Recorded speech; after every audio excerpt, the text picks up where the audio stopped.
Bonjour et bienvenue dans cette vidéo.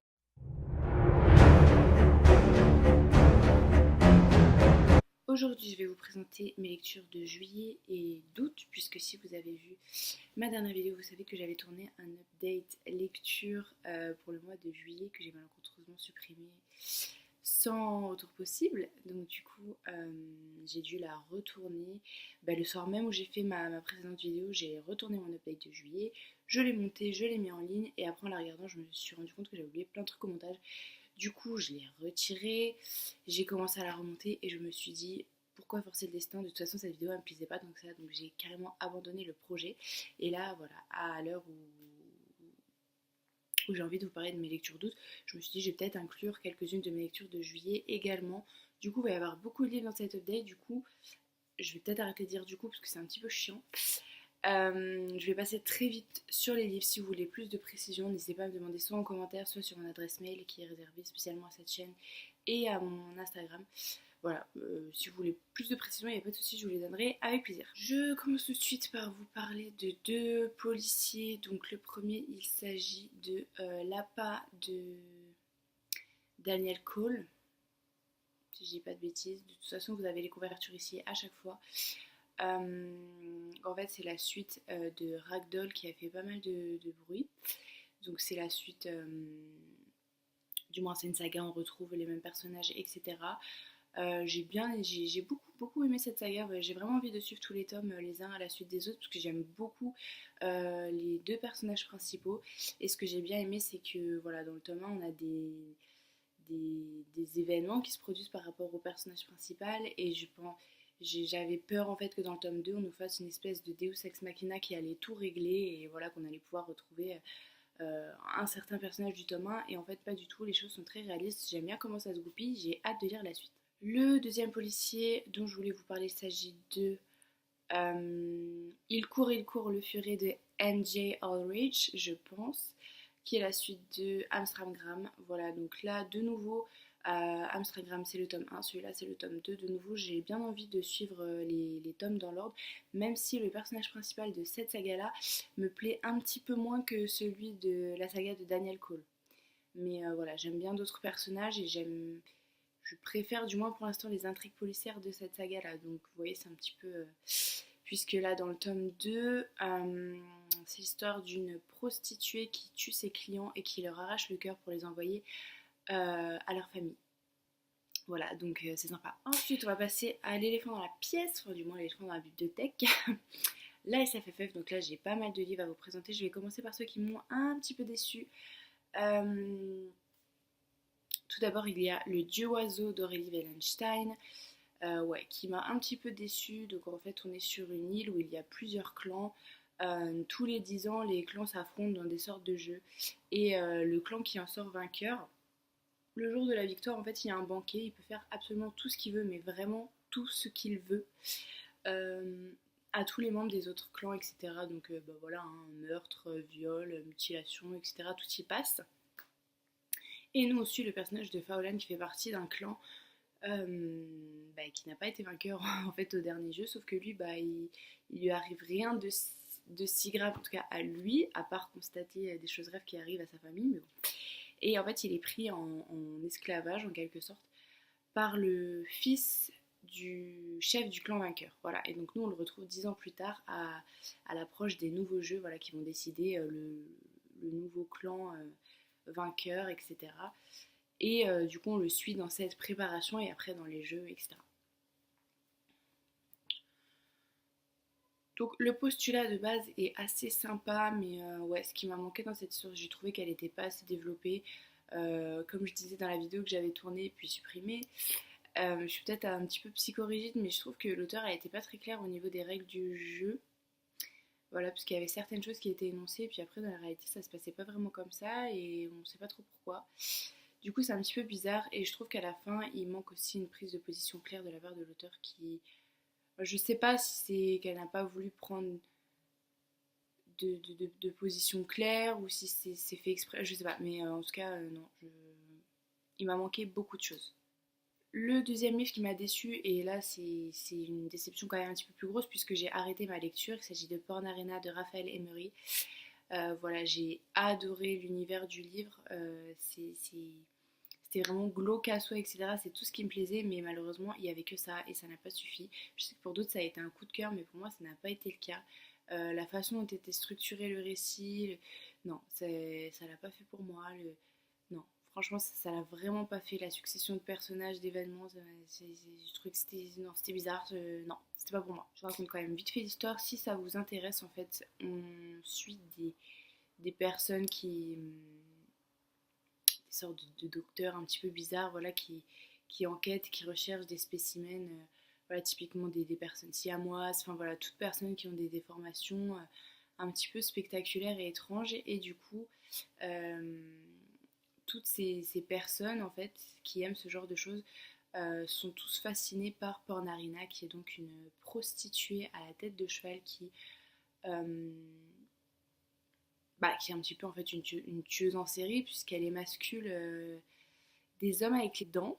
Du coup, on ne sait pas si le but c'est de les tuer, mais fatalement la perte de sang fait que voilà.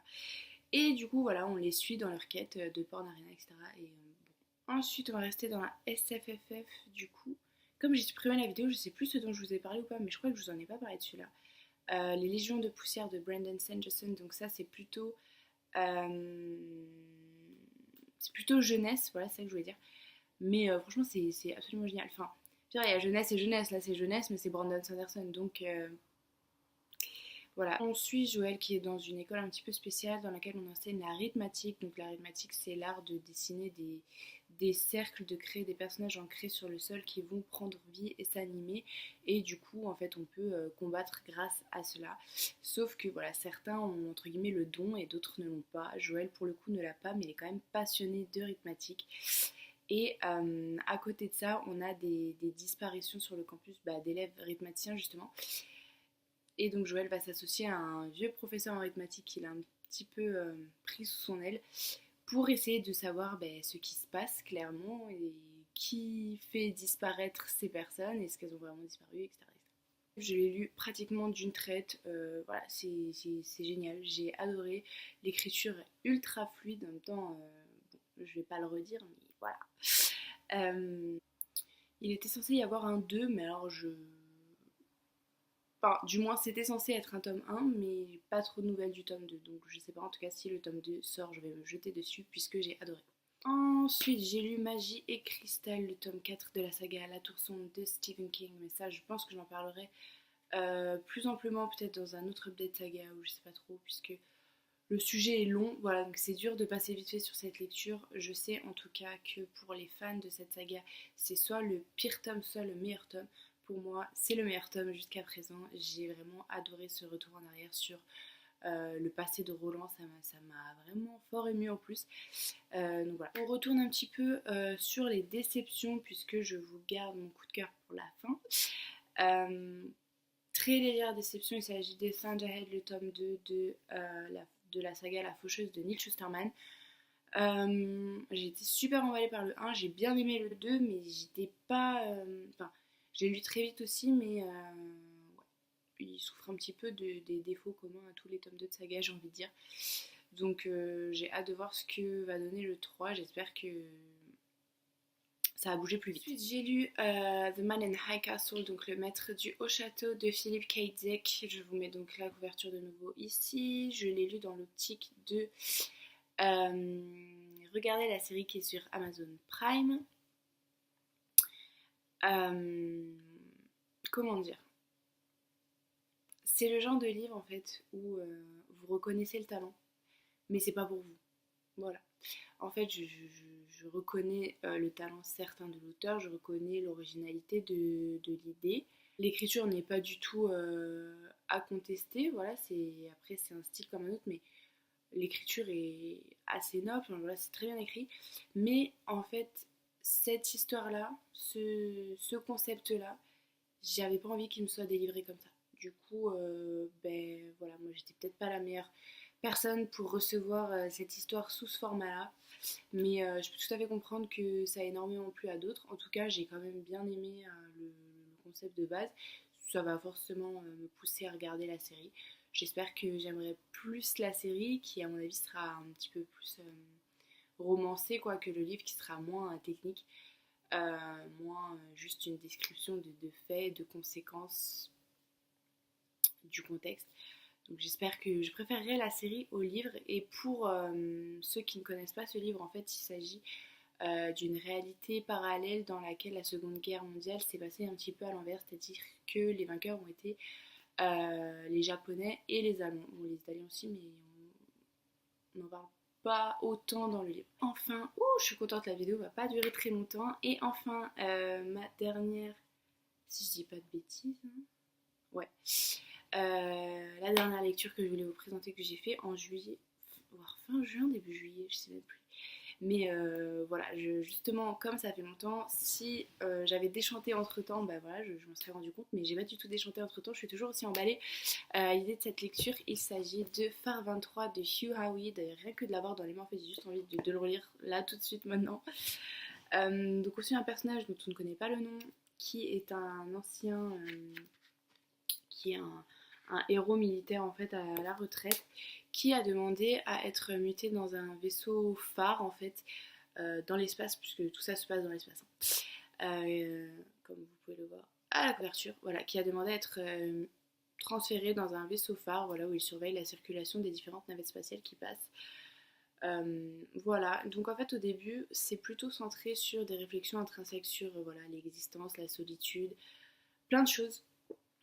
Et il y a des choses, qui, malgré le fait que voilà, on ne soit pas du tout dans un contexte qui nous parle, du moins pour la plupart d'entre nous, il y a des choses qui sont vraiment percutantes, des réflexions, des affirmations qui sont vraiment percutantes et c'est un peu dur parfois, enfin c'est un peu dur.